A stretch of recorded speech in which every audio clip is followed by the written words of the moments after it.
Assalamu alaikum. It is high time to revise the lesson which have been taught to you up till now. The first lesson that has been taught to you is on the face of it. And my mother at 66. Let us have glimpse over it.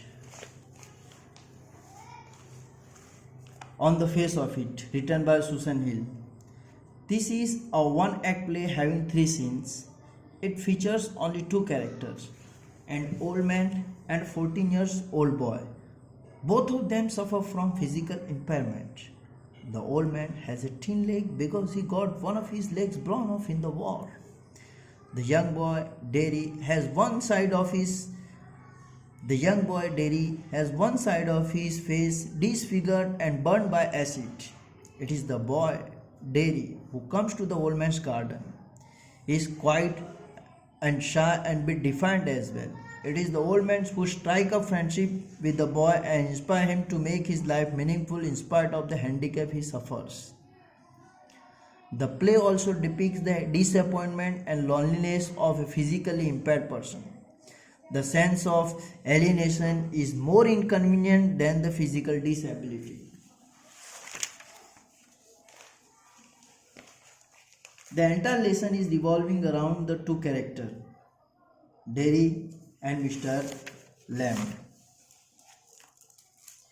Derry is a 14-year-old boy who is very withdrawn and defiant.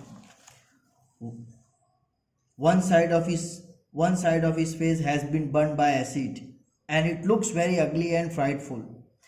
This incident has made him a victim of inferiority complex.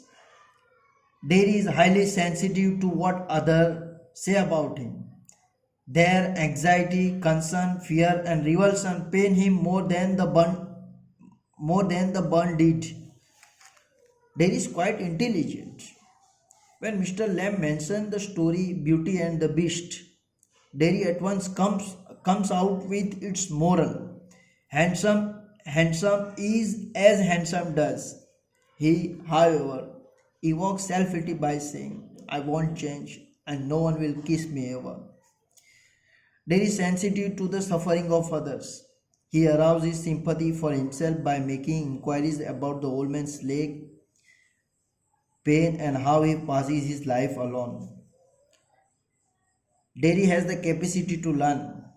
He is impressed by the old man's way of life in spite of physical handicap.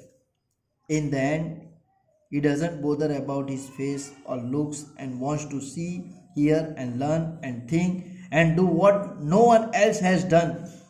In short, Derry is a developing character. Whereas Mr. Lamb is the protagonist in the play. He dominates the play from the beginning to an end.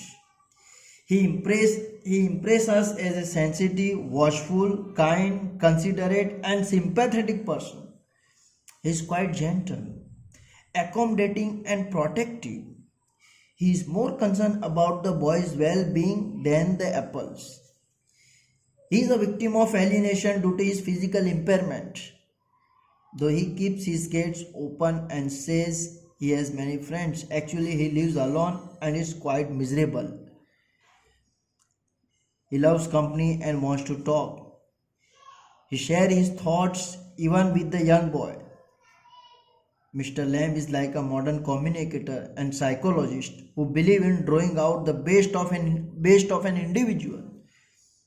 His tactful handling and peculiar question makes Derry set some of his firmly fixed notion and response to the thing of the world around him. Thus, he is a source of inspiration to the depressed and gloomy.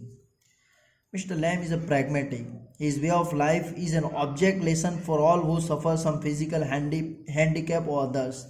One can always undertake some meaningful activities which give life some purpose and aim and save from boredom. Even in his fall with the ladder, he exhibit Christ-like grace. The ending of the play is quite suggestive. Mr. Lamb, who has been picking apples, falls down along with the ladder. As Derry enters the garden, he finds total silence pervading there. He is surprised and shocked to see Mr. Lamb on the ground. He hopes it is all right. He kneels near Mr. Lamb and announces that he has come back and he is there. He implored the old man to get up and talk. As the old man does not respond to Derry's repeat request, he begins to weep. The ending is quite dramatic and stage worthy. And by this way, the lesson comes to an end. So I would request all students to revise this lesson at home uh, and learn the question answer